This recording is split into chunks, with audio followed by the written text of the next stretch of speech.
Vamos a ir a la palabra esta mañana. Esta semana en mi trabajo está la particularidad que almorzamos todos juntos y justo en el horario del almuerzo mis compañeros prenden el tele y justo en ese horario, obviamente en un canal deportivo, y justo en ese horario hay un programa siempre, no importa cuál es el programa ahora, pero esta semana en uno de los días, tras la derrota de River contra Temperley, algunos se están riendo, esto no tiene ninguna connotación, por favor.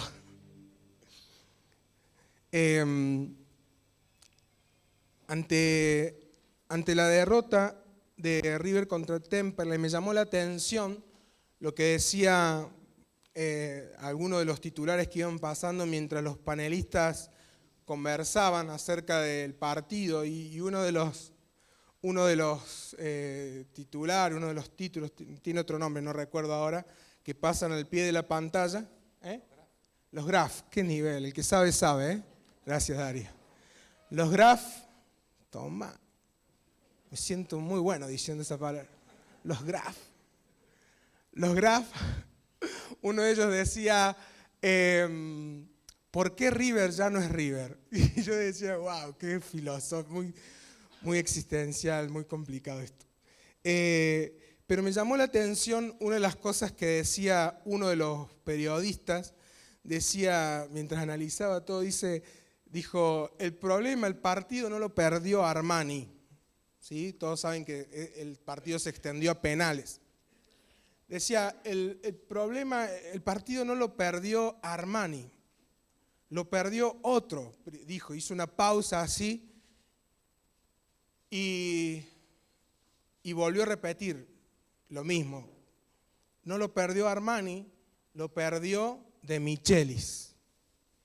Y de repente empezaron a poner el foco en el director técnico y en la famosa, seguramente que si ves algún noticiero o si te gusta el deporte has escuchado, que se habló mucho de la arenga de Michelis. Y medio como que lo criticaron a De Michelis por lo que le dijo al equipo en el momento donde es fundamental e importante motivar al equipo para salir a comerse la cancha. En este caso fue previo a los penales y me llamaba la atención porque una vez, claro, vieron, son esos programas, son canales de cable, canal deportivo, programas de 2-3 horas y tienen que llenar el programa con nada de material que tienen para hablar de un partido. Entonces, claro, de ahí saltaron y empezaron a poner un montón de videos de las diferentes arengas de los directores técnicos que se han dado a conocer, que se han publicado, y hablaban de la importancia de lo que el técnico habla en el entretiempo.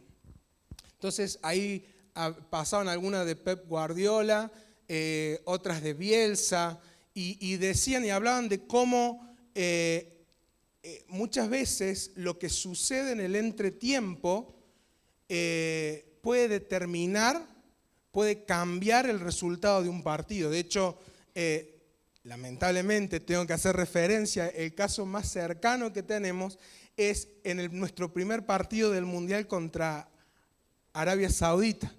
Llegamos al partido creyendo que los íbamos a pasar por delante, de hecho el primer tiempo así fue, terminó el primer tiempo ganando Argentina 1-0, pero cuando uno va y ve que está publicado la arenga que se llama, o la charla técnica que tiene el director técnico de los árabes, le sube la estima, primero los reta.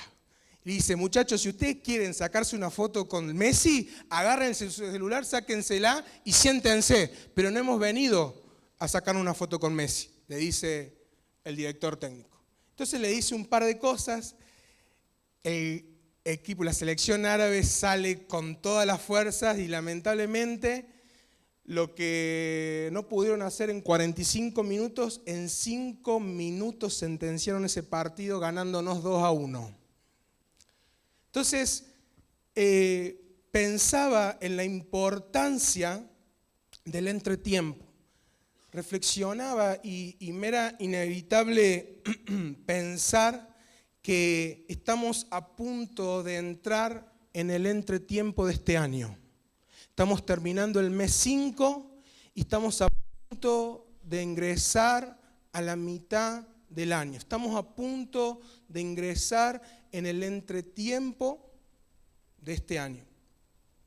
Y en el entretiempo de fútbol es un tiempo que divide, hablando del fútbol, porque en otros deportes por ahí existen otras dinámicas y existen más de una pausa, pero en el fútbol el entretiempo marca un antes y un después. Divide 2 periodos, como sabes muy bien, el primer tiempo y el segundo tiempo. Y sabemos que cuando empieza el entretiempo es porque ha terminado una etapa del partido y está a punto de comenzar otra etapa diferente. Y yo quiero que podamos ser conscientes de que estamos llegando al entretiempo de este año. Estamos de alguna manera por entrar al mes 6, a la mitad del año, y eso tiene que inevitablemente marcar un antes y un después. Tenemos que, podríamos decir, va a marcar la primera etapa del año y la segunda etapa del año. Y lo que sucede en el entretiempo, lo que sucede allí en el vestuario, en esos minutos, en esos pocos minutos, puede determinar y cambiar y aún remontar cualquier resultado que se haya tenido hasta acá. Y yo quiero hablarte en esta mañana acerca de que Dios nos está metiendo, nos va a meter a muchos de nosotros en un entretiempo. Algunos vienen de perder 1-0 contra el enemigo, pero Dios dice todavía no se ha terminado el partido, todavía queda una etapa más y es importante entrar a ese lugar de esa etapa en la cual los jugadores conectan con el técnico. El técnico analiza lo pasado, no con reproches, porque ya no sirve de nada hablar de lo que no se pudo lograr, pero sí es importante saber qué es lo que pasó para plantear una estrategia y revertirlo en lo que falta todavía jugar. Y Dios nos está metiendo en esa etapa, nos está metiendo en un entretiempo. Dios te está invitando a ir a los camarines, a ir a los vestuarios, a conectar con el técnico, a poder analizar lo que pasó y a poder motivarte y desafiarte, arengarte, como es que dicen en el término deportivo, para que salgas a la segunda mitad del partido a comerte la cancha.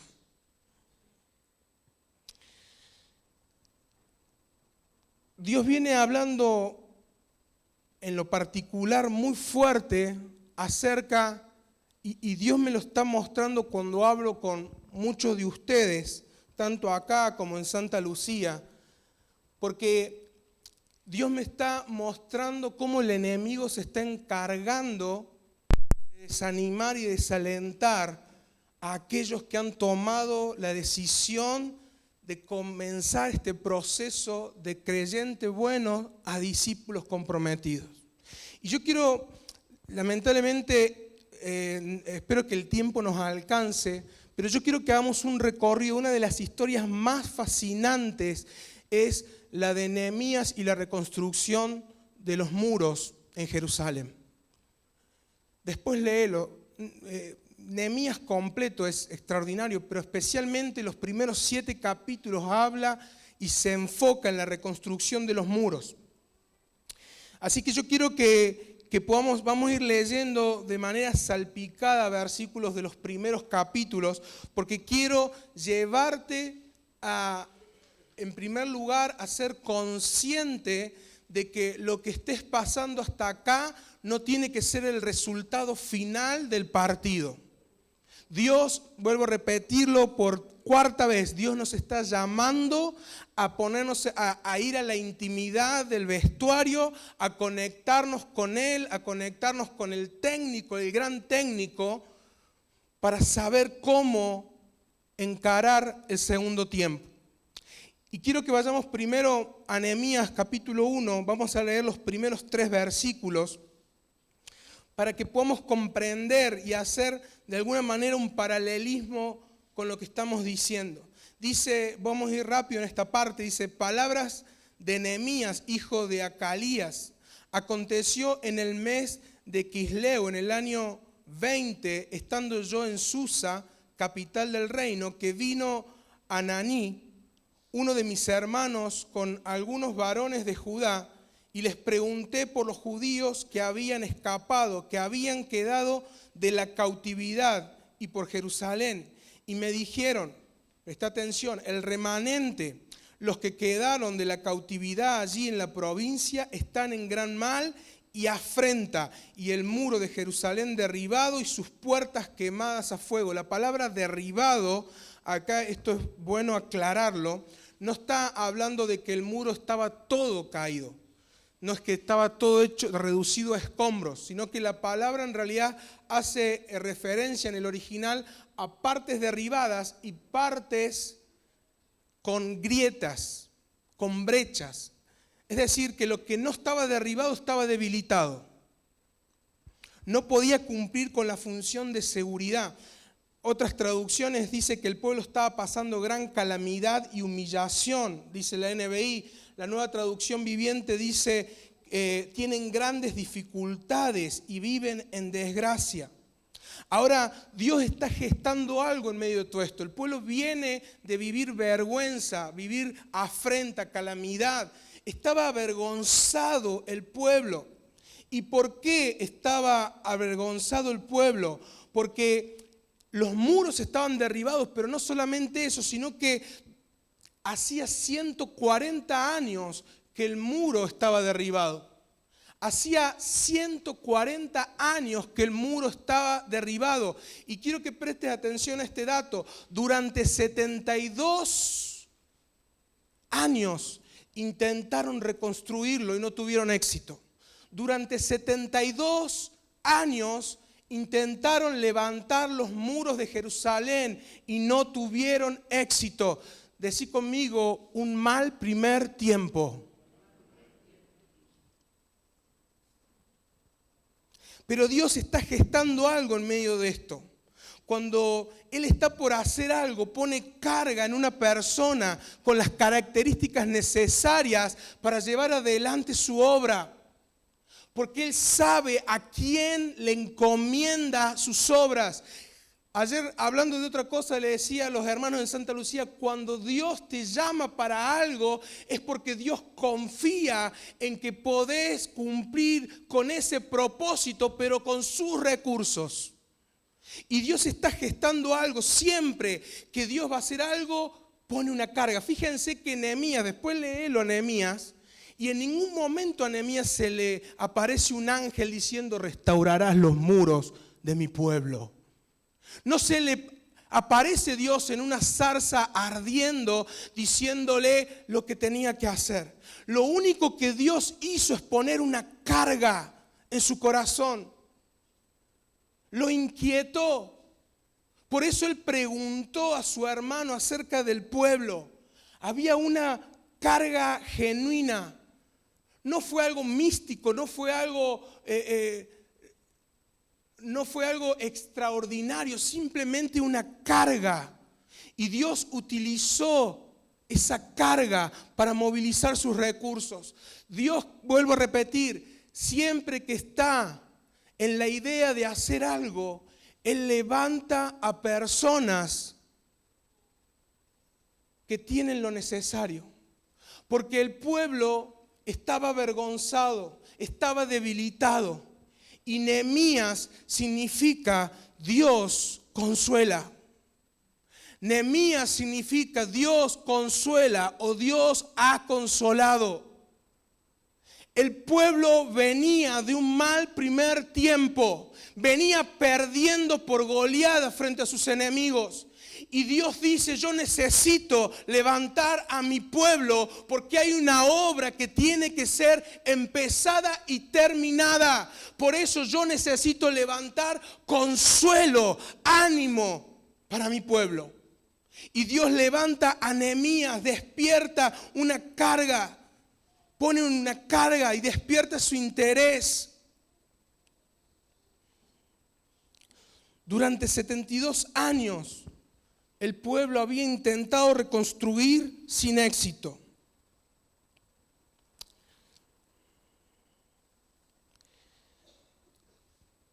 Vuelvo a repetirte, Dios nos está llamando. Yo lo voy a declarar directamente en este momento. Esta mañana yo me pongo en contra de todo desaliento y desánimo del enemigo. Yo he venido en esta mañana, Dios me ha dicho que lo que vamos a proclamar en esta mañana es en contra de espíritus desalentadores que han sido levantados en tu contra para detenerte en la obra. En este compromiso que tomaste de transformación del carácter, de ir a una profundidad mayor como discípulo de Jesucristo. Porque tal vez hasta acá no ves los cambios que entendías que debían verse. Todavía hay áreas en tu vida donde los muros están derribados. Todavía hay áreas en tu vida que estás tratando de reconstruir, de poner ladrillo sobre ladrillo y que todavía se encuentra debilitado, todavía está derribado. Y Nehemías es comisionado por Dios para revertir esta situación. Entonces entran en el entretiempo. En el entretiempo de Dios. Y es interesante porque allí Nehemías toma la carga, ora al Señor, le pide a Dios favor con el rey para poder ser comisionado. El rey le dice, sí, anda a tu pueblo, levanta, fortalece. Le dice, necesitas algo más. Y Nehemías inteligentemente le dice dos cosas, rey. Necesito que me abras caminos hasta mi pueblo y necesito cartas de recomendación y necesito materiales para la reconstrucción. Entonces, Nehemías llega.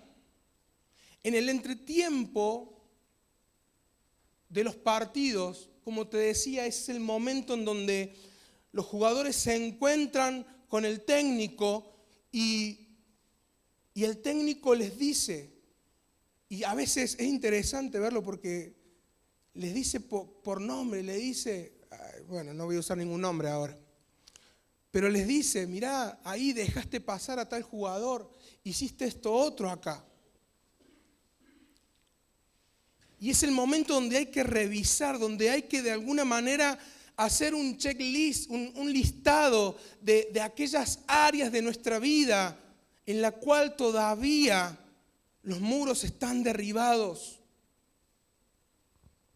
Porque quiero decirte que si los muros en esas áreas están derribadas, entonces el enemigo tiene acceso para saquear.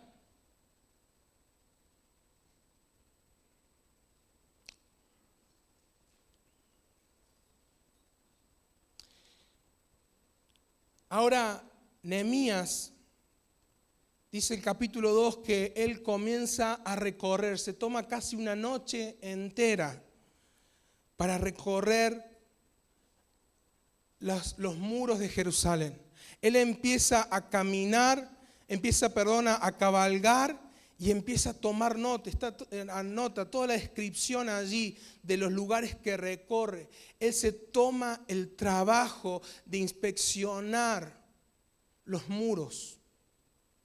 Y en el entretiempo, allí en la intimidad con el gran técnico, es donde nosotros tenemos que inspeccionar áreas de nuestra vida. Tenemos que ser conscientes porque es importante hacerlo a la luz del gran técnico de Dios. Porque la diferencia es que cuando nosotros inspeccionamos las áreas de nuestra vida que están flojas en nuestra fuerza y en nuestra carne, eso va a traer culpa y desánimo. Pero cuando Dios nos permite ver al pasado, no lo hace para condenación, sino que lo hace con vistas a una esperanza futura de poder alcanzar lo que Él ha prometido. Por eso lo importante en el entretiempo no es marcar tanto los errores y juzgar y señalar, sino es decir, esto hicimos mal, pero ánimo muchachos, ánimo, porque aún quedan 45 minutos. Hay una charla de Bielsa impresionante. Él le dice, van entrando y él está como en su mundo, pero reflexionando. Y mientras los jugadores van entrando, le dice, sí muchachos, casi como un padre a un hijo. Le dice, sí muchachos, yo sé que es injusto, yo sé que estamos haciendo todo bien y el resultado no nos acompaña. Tenemos que aprender a hablar, dice él, a absorber, a vivir con esta injusticia, pero no nos quedamos en esta injusticia, porque si seguimos jugando así, porque si hacemos lo que tenemos que hacer, llegaremos a la final. Ese discurso es extraordinario. Ahora imagínatelo a Dios en intimidad. Y dice que Él inspecciona y toma nota de las áreas que están flojas y débiles. Nehemías 2, 17 y 18 dice, después de que inspecciona todo, le dije, pues, vosotros veis el mal en que estamos, que Jerusalén está desierta y sus puertas consumidas por fuego. Venid y edifiquemos el muro de Jerusalén y no estemos más en oprobio, en vergüenza. La única forma de vencer la vergüenza era levantar los muros que estaban caídos. Entonces les declaré cómo la mano de mi Dios había sido buena sobre mí, y asimismo las palabras que el rey me había dicho, y dijeron, levantémonos y edifiquemos. Así esforzaron sus manos para bien. Me encanta cómo lo dice la NBI.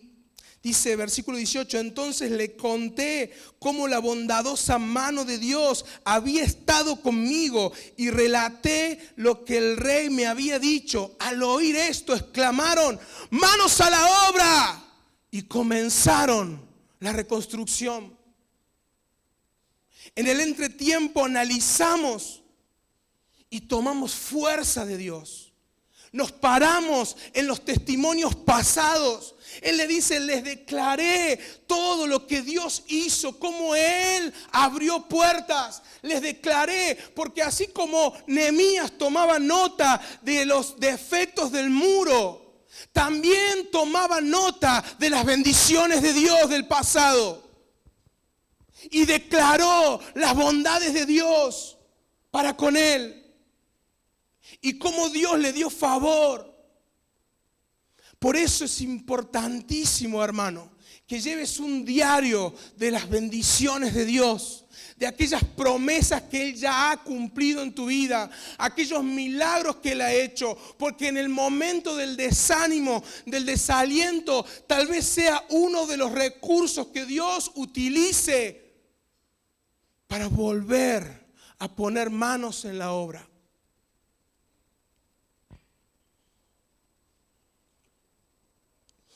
Ahora, cuando comenzaron la reconstrucción, y esto es lo que pasa siempre, el enemigo no se queda quieto. Versículo 19 dice, pero cuando lo oyeron Sanbalat Horonita, Tobías el siervo amonita y Gesem el árabe, hicieron escarnio. Es decir, se burlaron tenazmente con la idea de avergonzar. Eso es escarnio.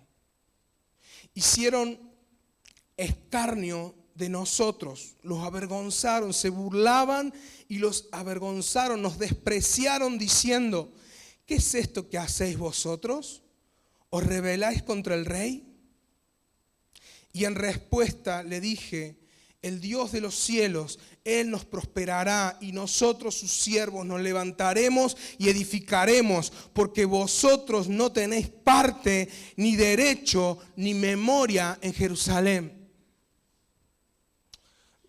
Recordaba mientras meditaba en esto, un pastor norteamericano dice una frase, tal vez no es exactamente así, pero él dice: los autos que lidian con los bichos en el parabrisas son los que están en ruta, a diferencia de los que están guardados en un garage. Porque los bichos impactan en el parabrisas del auto cuando el auto avanza en la ruta hacia adelante. Pero si el auto se detiene, los bichos ya no impactan en el parabrisas. Cada vez que te levantes en compromiso con el llamado de Dios, el enemigo se va a levantar en tu contra. Los bichos van a querer empezar a impactar en tu parabrisas.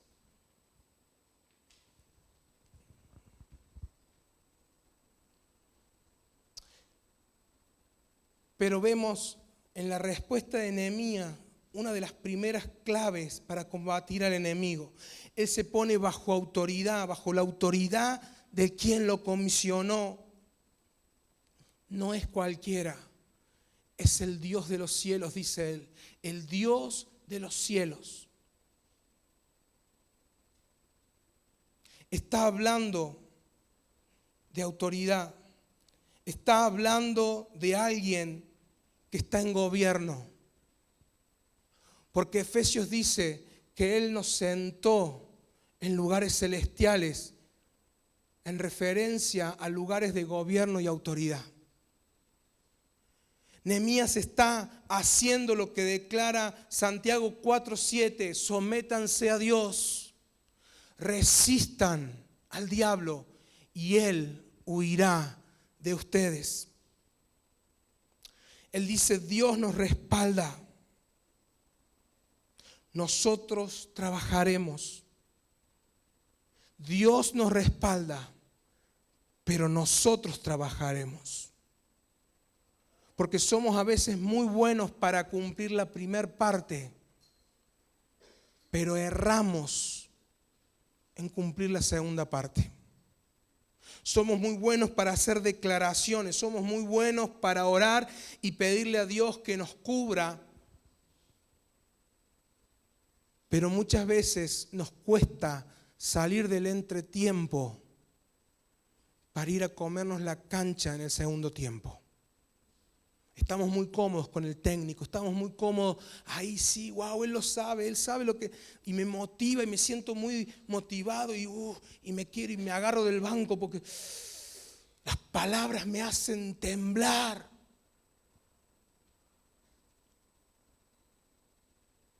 Pero Nehemías dijo: Dios nos respaldará y nosotros trabajaremos. Dios no bendice nuestra pasividad, Dios bendice y respalda nuestra proactividad en relación a su propósito. Ahora, Nehemías 4, vamos a saltar al capítulo 4, versículo 1 al 3. Dice: cuando oyó Sanbalat que nosotros, el primer episodio, lo que leímos recién, era previo a la construcción. Es decir, estaban casi saliendo de los vestuarios y estaban ahí en la manga, esperando que los llamen para salir a la cancha. Estaban ahí en el pasillo antes de salir a la cancha y ahí empieza el enemigo a poner duda. de lo que el técnico les había dicho en el vestuario.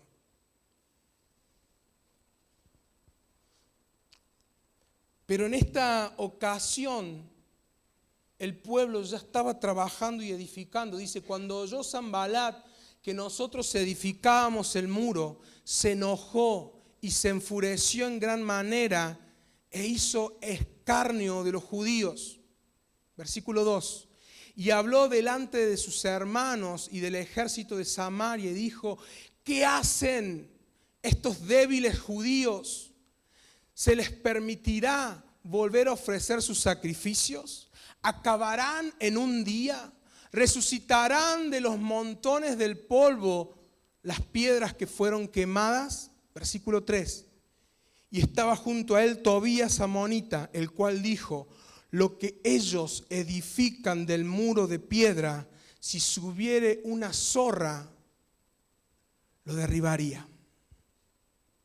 Fíjense que el enemigo, el desaliento, se levanta antes y durante. El enemigo siempre, tienen tal vez matices diferentes, pero buscan un mismo objetivo.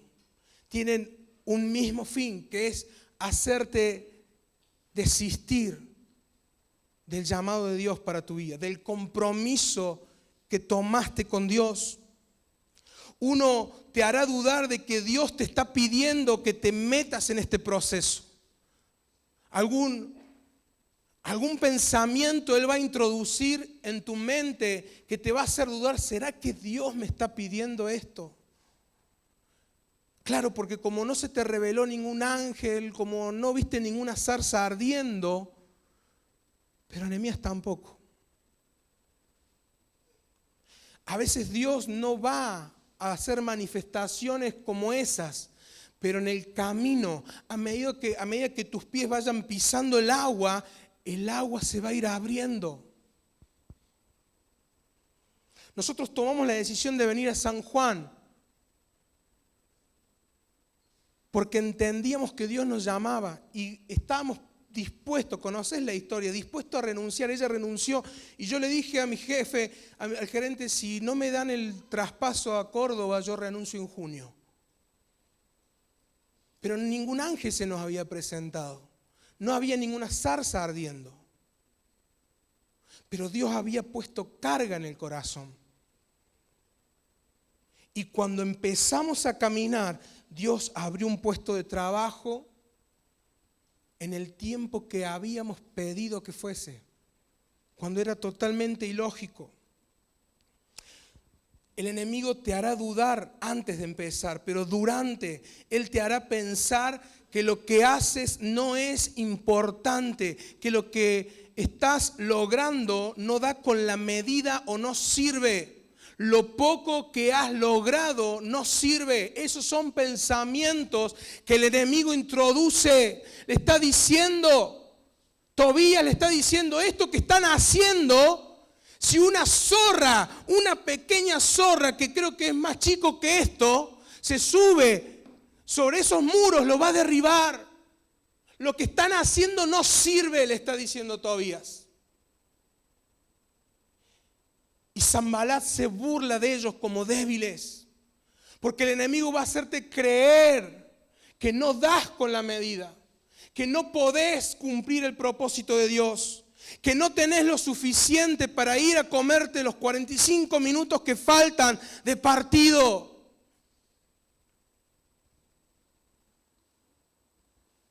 Te va a hacer dudar de tus capacidades para poder terminar la obra.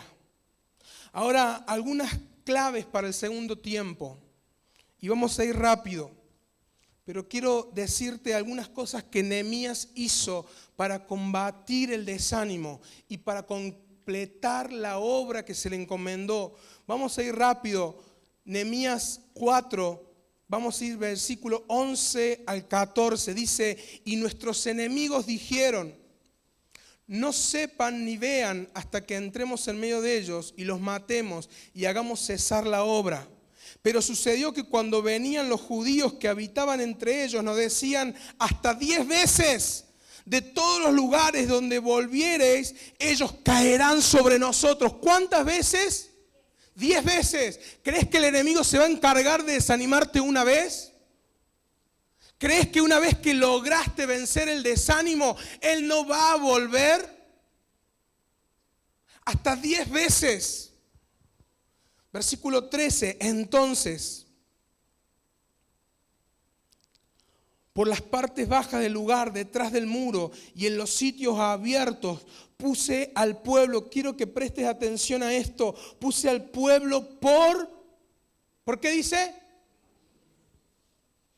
Puse al pueblo por familias, con sus espadas, con sus lanzas y con sus arcos. Después miré y me levanté y le dije a los nobles y a los oficiales y al resto del pueblo: no tengan miedo delante de ellos. Acuérdense del Señor, grande y temible, y peleen por vuestros hermanos, por vuestros y por vuestras y vuestras. ¿Saben lo que hizo Nehemías? Nehemías hizo del problema un asunto familiar. Él hizo del problema un asunto familiar.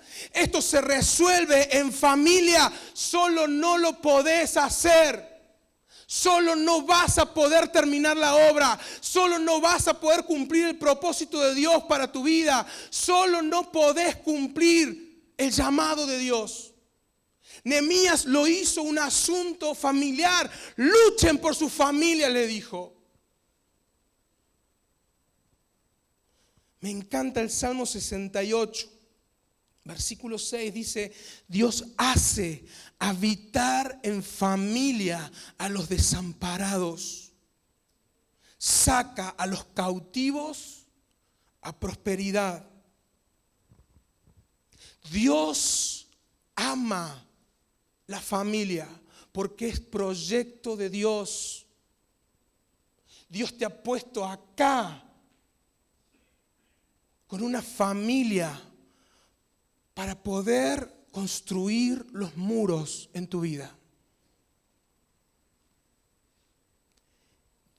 Dios pone a los desamparados en familia. No, es que mi papá, mi mamá no conoce de Dios, mi hermano, mi hermana. Dios pone en familia a los desamparados. Tu pelea no es una pelea personal, individual solamente. Es una cuestión de familia. Y no solamente esto hace referencia a la iglesia, sino que también hace referencia a los tuyos. Porque no solo estás construyendo tus muros, estás levantando muros de integridad, estás levantando muros en áreas de tu vida que han sido saboteadas y que el enemigo tiene acceso. El discipulado es construir muros de integridad, de santidad. Está cerrando puertas para que el enemigo no pueda tocar a tus hijos, para que él no pueda tocar a tu esposa, a tu esposo. Estás levantando muros y cerrando puertas para que el enemigo no pueda saquear lo que Dios te prometió. No pueda robar lo que te prometió. Es muy triste, hermanos, ver niños desde muy temprana edad, niños más grandes, adolescentes, que están sufriendo porque sus padres no restauraron los muros en el tiempo oportuno. Y se ha colado el enemigo generacionalmente, una herencia espiritual que hoy la sufren niños, adolescentes, jóvenes y aún adultos que no han logrado sobreponerse. No es solamente que estás cambiando tu carácter para ser un mejor discípulo vos, sino que también estás construyendo muros para que los tuyos sean resguardados y bendecidos en Dios. Nehemías 6, versículos 1 al 3. Cuando oyeron Sanbalat y Tobías y Gesem el árabe y los demás de nuestros enemigos, que yo había edificado el muro y que no quedaba en él portillo, aunque hasta aquel tiempo no había puesto las hojas de las puertas, Sanbalat y Gesem enviaron a decirme: ven y reunámonos en alguna de las aldeas del campo de Ono. Mas ellos habían pensado hacerme mal, y les envié mensajeros diciendo: yo hago una gran obra y no puedo ir, porque cesaría la obra dejándolo yo para ir a vosotros. Lo segundo que hizo Nehemías, lo primero es que lo hizo un asunto familiar. Lo segundo que hizo Nehemías es que se convenció de que lo que estaba haciendo era una obra trascendente. Yo estoy haciendo una obra, una gran obra, dice él. No tengo tiempo para distraerme con lo que ustedes me proponen. No tengo tiempo para desenfocarme de lo que Dios me ha encomendado hacer. Debemos saber que lo que Dios nos ha encomendado le importa a Él. Y eso lo hace trascendente. Y eso lo hace una gran obra. Y eso lo hace importante. No podemos darnos el lujo de distraernos. Porque el enemigo, como aquí, se presentan como diciendo: tenemos que juntarnos a charlar sobre este asunto porque tenemos que resolver algunas cositas para poner paz entre nosotros. Pero Nehemías sabía que ellos tenían malas intenciones. El enemigo va a poner en tu camino distracciones para que al elegirlas, al mirar hacia ellos, menosprecies lo que Dios te ha encomendado. Por eso tenemos que tener claridad de que y convencernos de que lo que Dios nos ha encomendado es una obra de trascendencia. No podemos sacar las manos del arado. No podemos mirar atrás.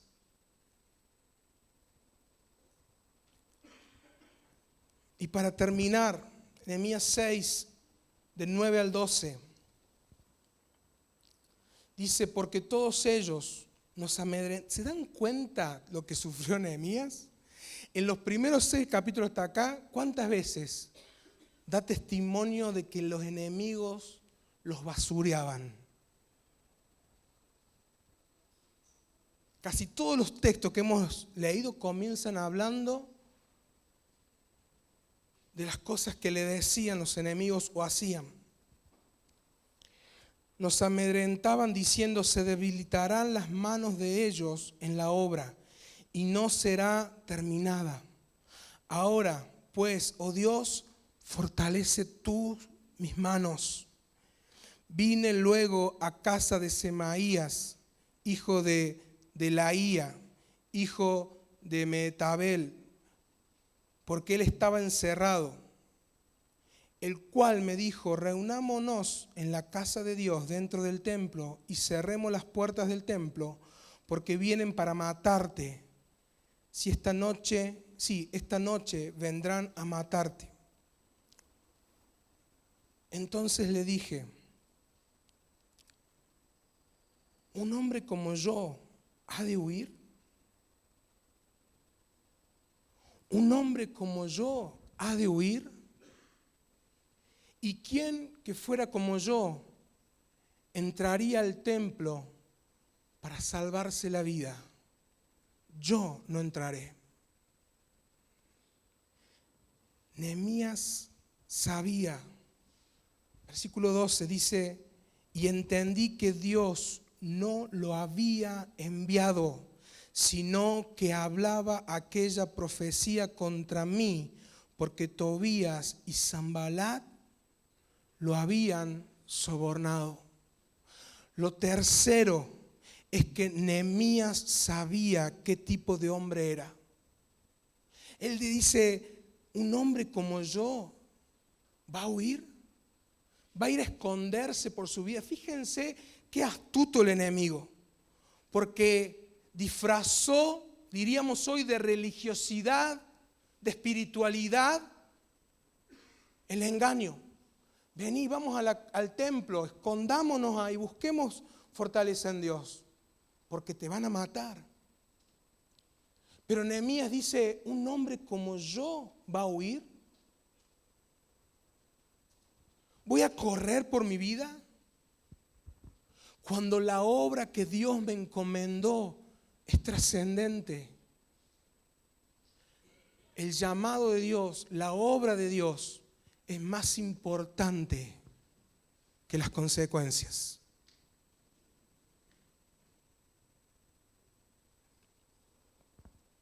Para esto nosotros tenemos que saber quiénes somos en Dios. Tenemos que saber qué tipo de hombre o mujer somos en Dios.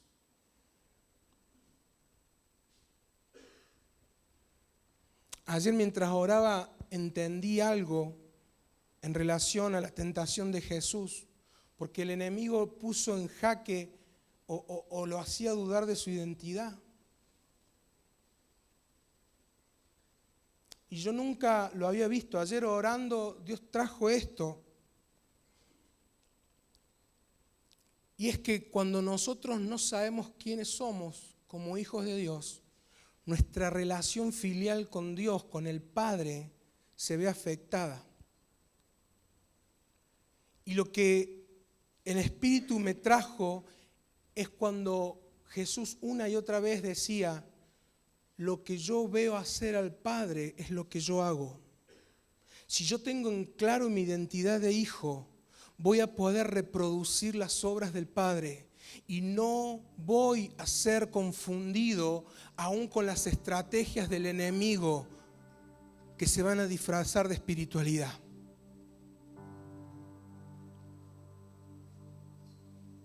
Lo que yo hago ver al Padre, porque el Hijo ve al Padre. Yo quiero invitarte a que te pongas de pie.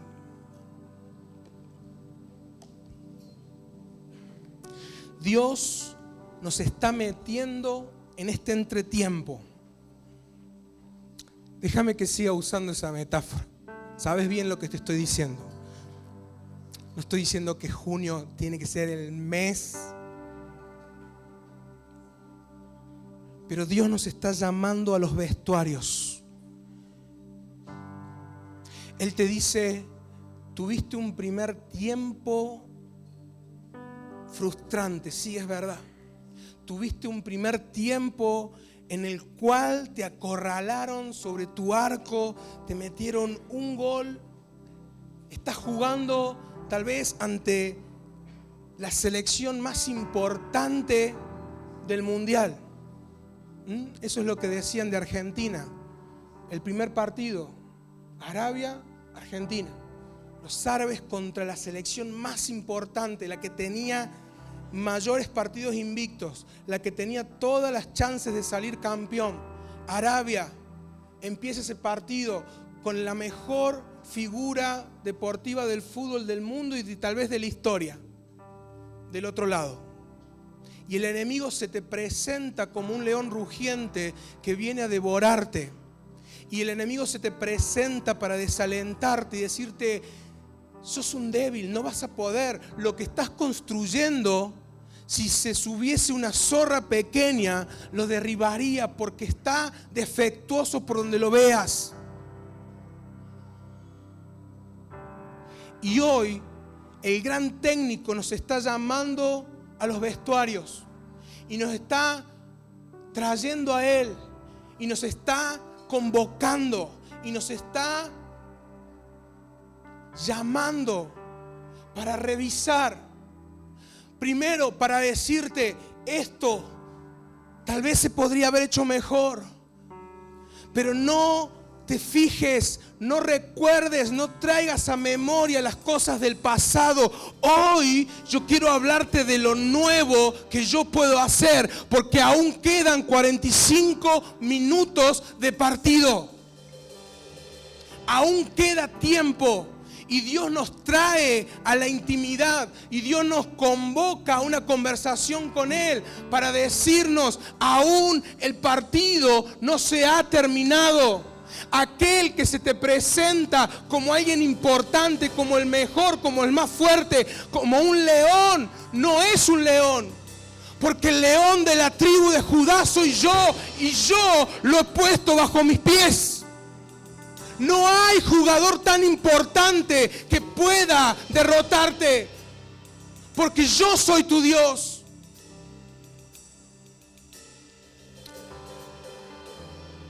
Pero nada sirve si nosotros no entendemos que Dios respalda, pero nosotros trabajamos. Esto no es misticismo, esto no es pensamiento mágico, esto no es una charla motivacional, no. Esto es ir hoy en contra del espíritu de desánimo y desaliento que se ha levantado en contra de tu vida para hacerte desistir del proceso en el que Dios te ha puesto. Esto se combate haciéndolo un asunto de familia, sabiendo que lo que Dios te ha llamado a hacer es una obra trascendente, es mayor que cualquier cosa, y sabiendo cuál es tu identidad en Él. Quiero invitarte a que cierres tus ojos.